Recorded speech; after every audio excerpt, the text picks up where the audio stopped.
All right, so today's topic is elliptic curve cryptography for blockchain. So this is important because starting with Bitcoin, every transaction we sign is actually signed by using the elliptic curve digital signature algorithm. So in order to understand elliptic curve digital signatures or how authentication or signature verification works in blockchains, we have to learn how elliptic curve digital signature algorithm works. But in order to understand this, we have to first talk about digital signatures. And digital signatures is a part of public key cryptography. So I will start with talking with a basic introduction to public key cryptography. And in order to explain elliptic curve cryptography, we will need to describe discrete logarithm problem.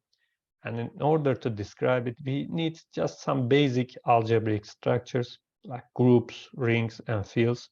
So today's topic is actually divided into three parts: a basic introduction to public key cryptography, then algebraic groups, then elliptic curve cryptography. So with these preliminaries, next week we will be able to talk about digital signature algorithm, discrete logarithm problem, and also elliptic curve digital signature algorithm.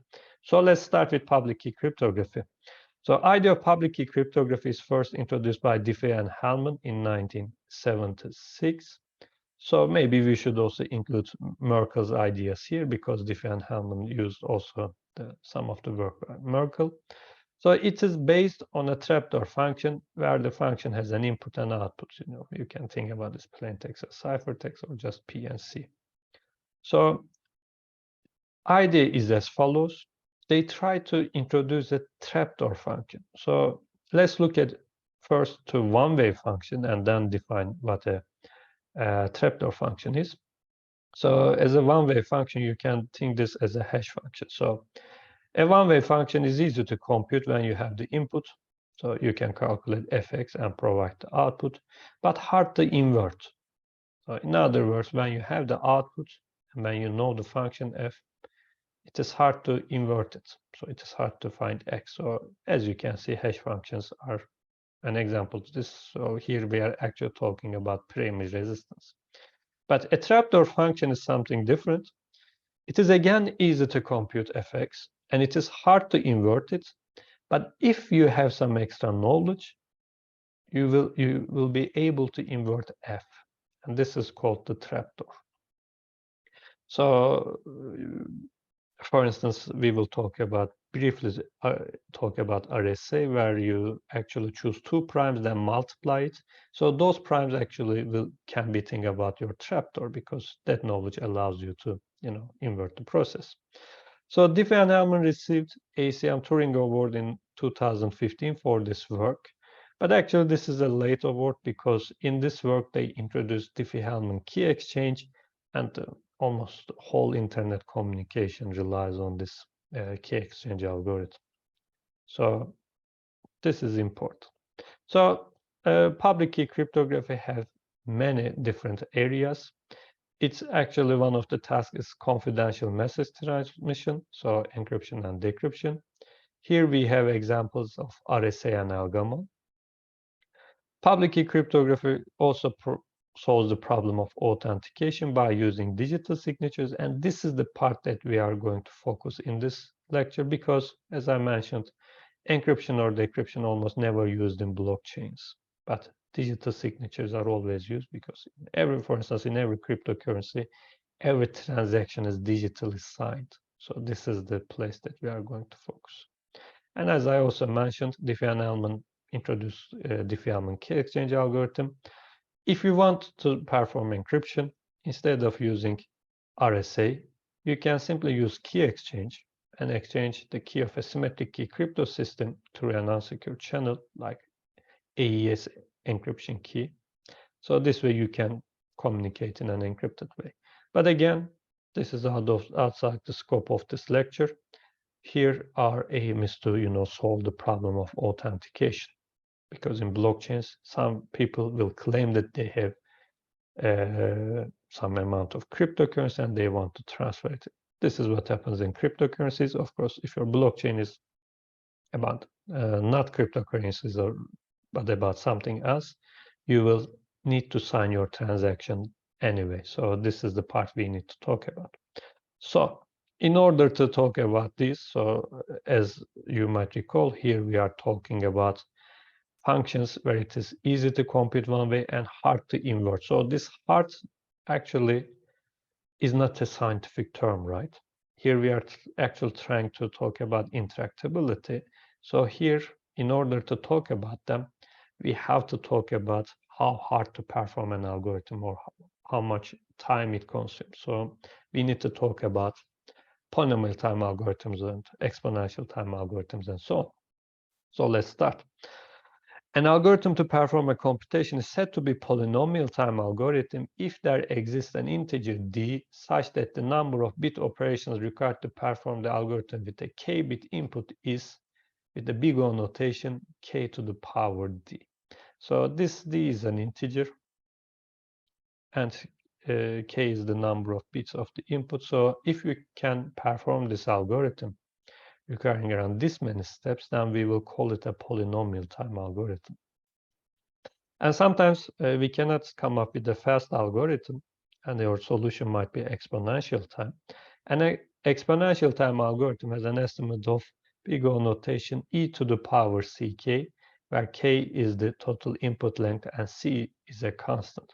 So here with e, I'm of course referring to Euler's constant, but it can be any integer anyway. You can put 2 or 3 here. And most of the time, if you work in binary algorithms, this instead of e, you will have 2 here. But it is not important. The important thing is that k is at the top, so at the power. So this is an exponential time algorithm. And there is actually something between these, which we call sub-exponential time algorithms. And at the end, I will talk, the reason why we use elliptic curve cryptography is actually lies here, because in Bitcoin, we didn't have to use elliptic curve digital signatures. We can use simple digital signatures, but there are attacks that are sub-exponential time algorithms. So we can break those kind of algorithms. So you have to increase k in digital signature algorithm. So for this reason, Satoshi moved on to elliptic curve digital signatures, where you don't have a sub-exponential time algorithm, but an on-exponential time algorithm. So in other words, we will talk about them when we describe the discrete logarithm problem. But if you stick to digital signature algorithms, your input k has to be like 3000 bits, the modulus that you are going to use. But in the elliptic curve cryptography, your secret keys can be of size of 256 bits. So this way, actually, Satoshi reduces the size of the variables. Okay, so let me give a basic example of an exponential time algorithm. Let's think about division. So I'm giving you an odd integer n, and I'm asking you to find a non-trivial factor of it. So by non-trivial factor, we are talking about something different than 1 or n, because 1 and n always divides the number n, right? So assume that you are going to perform a trial division. So ID is as follows. Since this is an odd integer, I don't need to check if an even integer divides it, right? So what can I do is as follows.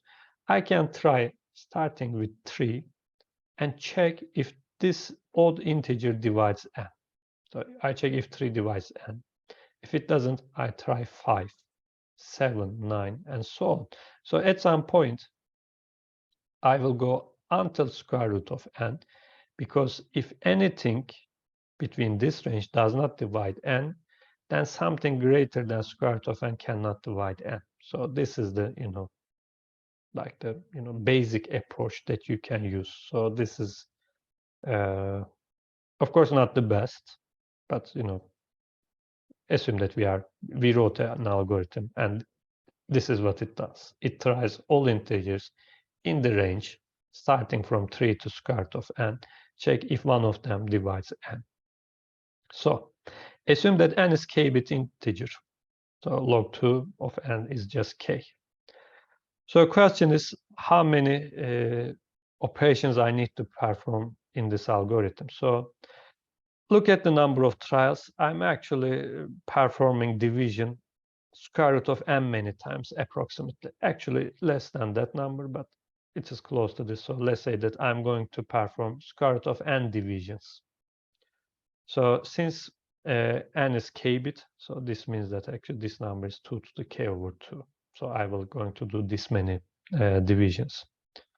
And division of a k-bit integer with a k over 2 bit, I say k over 2 because square root of n is just half the bits maybe. So it's k over 2 bit integer is O k square. Because if you perform operation, division operation on a k-bit integer with a k-bit integer, it is equal to the k square. In this, I mean, I'm not going to prove it, but just you can guess that this is the case. But of course, there is a 1 over 2 here, but in the big O notation, we don't deal with the constants.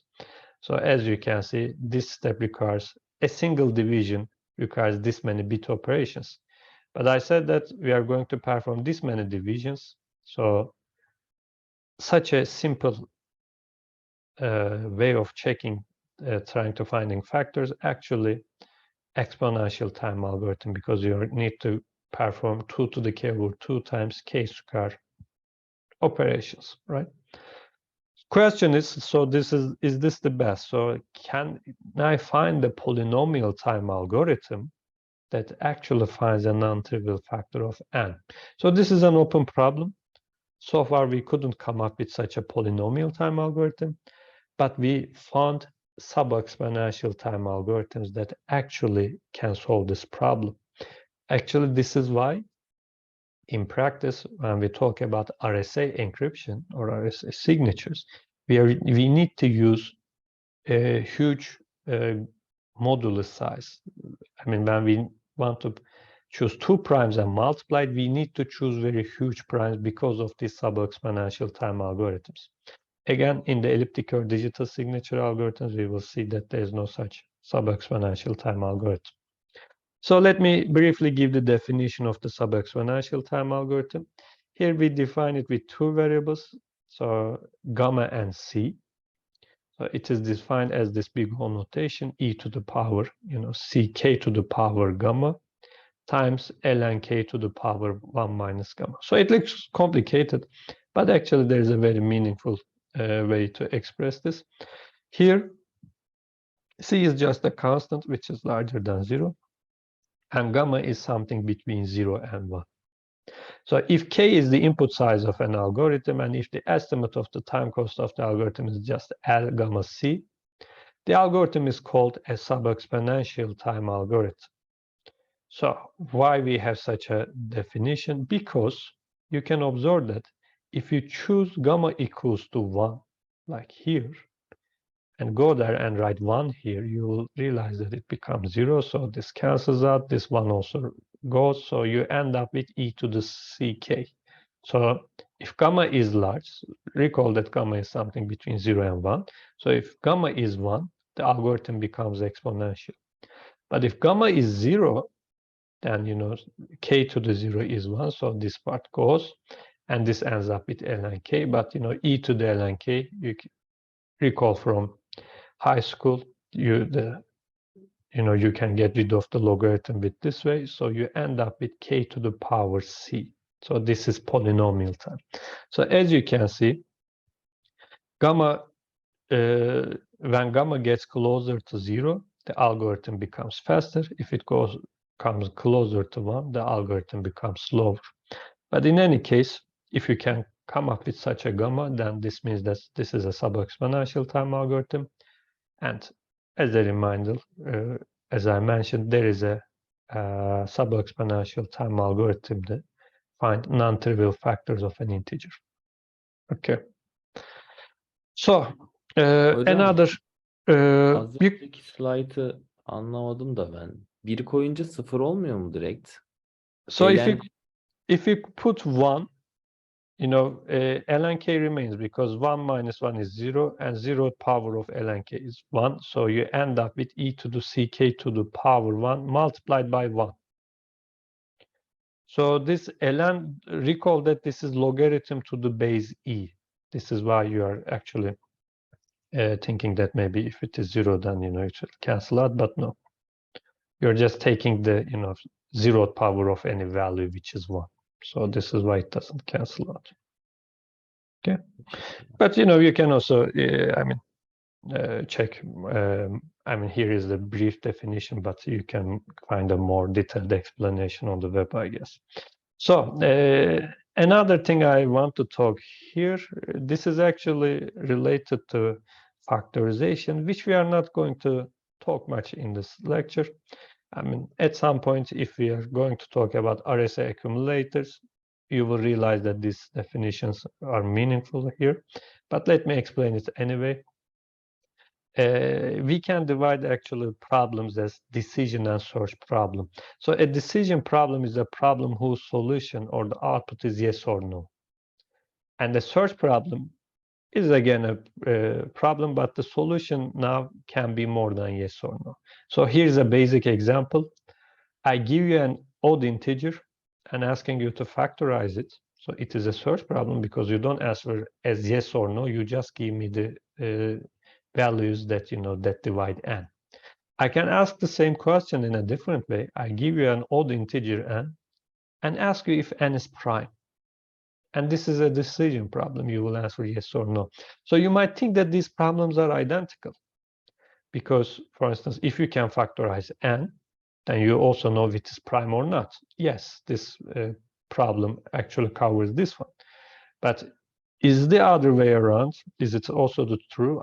If I can decide if n is prime or not, does it mean that I also factorize it? Because if I say it is not prime, then you will ask me the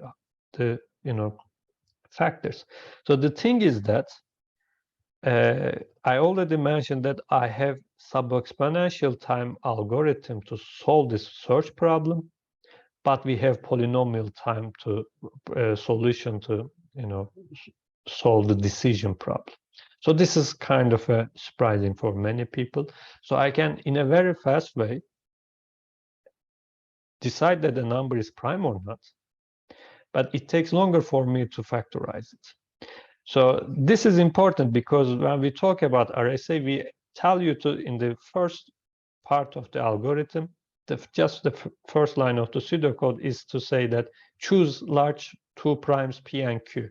So you have to have a method to be sure that they are prime. Then we multiply it on and obtain a value n. And then we claim that all of our security relies on the fact that the attacker cannot factorize it because the search problem is harder. Okay, so these are the topics actually public key cryptography deals about. So let me give you a few examples of hard problems and then stop here because I also want to talk about discrete logarithm problem and I want to give it as an example here, but I cannot because when I want to describe the discrete logarithm problem, my first sentence will be let G be a group and small g be a generator of it. But at this point, we have to talk about what a group is, what a generator is, right? So this is why in the next step, I will talk about algebraic groups and so on to describe discrete logarithm problem and digital signatures and elliptic or digital signatures and so on. But before going that, let me, give some hard problems and show you how the security in public key cryptography depends on these hard problems. So one of the hard problems is the integer factorization search problem. This is the problem of finding a non-trivial factor of m of an integer n, or else determine that n is prime. So the security of RSA relies on the hardness of this problem. Another hard problem is the traveling salesman search problem. So this is an NP hard problem. So you heard it most of the time in computer science. Of course, there are many variants of the problem. So let me just give you the one. So there are cities and they are connected with routes and you can give the distance of these routes or the distance between cities, or you can also say that you have to pay some money, so you can just write the cost of traveling between these routes, but the task is to find the shortest route that starts from a city A, passes through all cities on the salesman list, and return to A. So this is a hard problem. Another hard problem is the tree coloring search problem. So you are given a map. So the map contains many cities or countries. So they have borders to each other. So you want to color the map. But of course, you don't want to color two cities that are adjacent, right?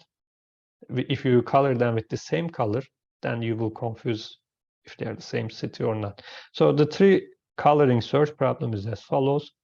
The task of coloring vertices of a given map graph with just three colors such that no two neighboring regions vertices have the same color.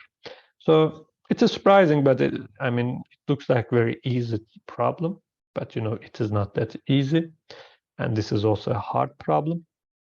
And you cannot find polynomial time solutions to every instance of this problem. This is why we are saying that these problems are hard. Again, my aim here is to talk about discrete logarithm problem, but in order to do that, first we need to talk about what an algebraic group is. So this is why we are stopping here, and then instead start some algebraic preliminaries.